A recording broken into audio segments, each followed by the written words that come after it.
आप सभी को जय मसीह की। आइए आज इस पवित्र वचन को हम पढ़ेंगे, परमेश्वर के वचनों को जानेंगे कि परमेश्वर ने सामरी स्त्री से कब जाकर के परमेश्वर मिले।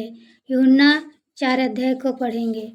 फिर जब प्रभु को मालूम हुआ कि फरीसियों ने सुना है कि यीशु यूहन्ना से अधिक चेले बनाता और उन्हें बपतिस्मा देता है, यद्यपि यीशु स्वयं नहीं वरना उसके चेले बपतिस्मा देते थे, तब वह यहूदियों को छोड़कर फिर गलील को चला और उसको सामरी से होकर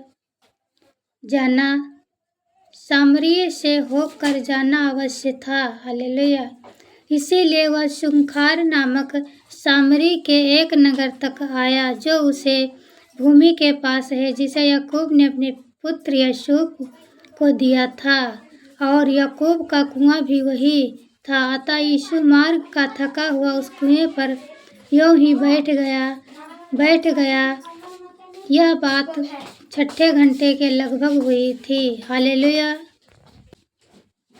इतने में एक सामरी स्त्री जल भरने आई। यीशु ने उससे कहा, मुझे पानी पिला, क्योंकि उसके चेले तो नगर में भोजन मोल लेने को गए थे। उस सामरी स्त्री ने उससे कहा, तो यहूदी होकर मुझ सामरी स्त्री से पानी क्यों मांगता है? हालेलुया। क्योंकि यहूदी सामरी के साथ किसी प्रकार का व्यवहार नहीं रखते। हालेलुया। परमेश्वर के वरदान को जानती और यह भी जानती कि वह कौन है तुझसे कहता है, मुझे पानी पिला, तो तू उससे मांगती और वह तुझे जीवन का जल देता। हालेलुया। स्त्री ने उससे कहा, हे प्रभु, तेरे पास जल भरने को तो कुछ है भी नहीं और कुआं गहरा है, तो फिर वह जीवन का जल तेरे पास कहाँ से आया? हालेलुया।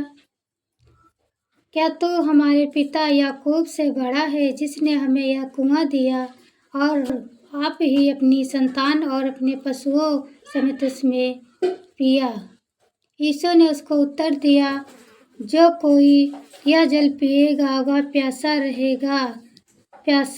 होगा, परंतु जो कोई उस जल को पिएगा जो मैं उसे दूंगा वह फिर अनंत जीवन तक प्यासा न होगा। जो जल मैं उसे दूंगा वह उसमें एक सोता बन जाएगा, जो अनंत जीवन के लिए उमड़ता रहेगा। स्त्री ने उससे कहा, हे प्रभु, वह जल मुझे दे, ताकि मैं प्यासी ना हो और जल भरने को इतनी दूर आऊं। यीशु ने उससे कहा, जा अपने पति को यहाँ बुला ला। स्त्री ने उत्तर दिया, मैं बिना पति की हूँ। यीशु ने उससे कहा, तू ठीक कहती है, मैं बिना पति की हूँ, क्योंकि तू 5 पति कर चुकी है और जिसके पास तू अब है वह भी तेरा पति नहीं है। यह तूने सच ही कहा है। हालेलुया। हालेलुया। परमेश्वर आप सबसे बहुत प्रेम करता है। जैसे सामरी स्त्री से आपने देख लिया है, वचन में पढ़ा है कि परमेश्वर ने सामरी स्त्री से कैसे प्रेम किया, उससे मिला। वैसे ही परमेश्वर हमारे जीवन में हमसे ज़रूर मिलता है। परमेश्वर हमें भी अनंत जीवन देगा। जैसे सामरी स्त्री को जीवन जल दिया, वो दीवानी हो गई, लाखों लोगों को बुला करके लाई कि चलो परमेश्वर के पास चलो। वैसे ही हम सब लोग जो परमेश्वर को पा गए हैं और परमेश्वर को ग्रहण कर लिए हैं, तो हम भी जा कर के लोगों को बताएं कि परमेश्वर हमारा जीवन जैसे बदला है वैसे तुम्हारा भी जीवन बदल देगा।